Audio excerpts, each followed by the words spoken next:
Қайырлы күн, бүгін сіздермен венский вафли дайындаймыз.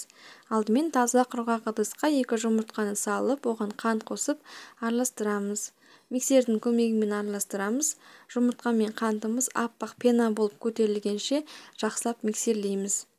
100 грамм қаймақ қосамыз. Қолдың қаймағы немесе магазиннің қаймағы да бола береді. 1 қасық таза бал қосып, тағы да жақсылап араластырып аламыз. Ұнымызды алдын ала илеуіштен өткізіп алып, оған 10 грамм қамыр қопсытқыш қосамыз. Ұнды міндетті түрде илеуіштен өткізу қажет, өйткені вафлидің көтерілуіне осы ұнның да әсері болады. Ұнды салып, жақсылап араластырамыз. Біздің қамырымыз осындай қатты қою немесе қатты сұйық болмай, бір қалыпты болу қажет.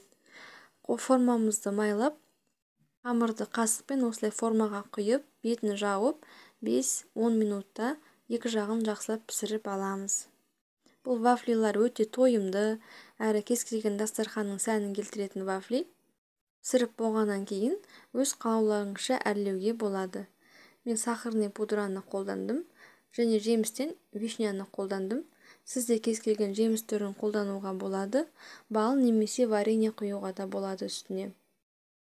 Өте дәмді болып шығады. Жасап көруге кеңес беремін. Ас болсын.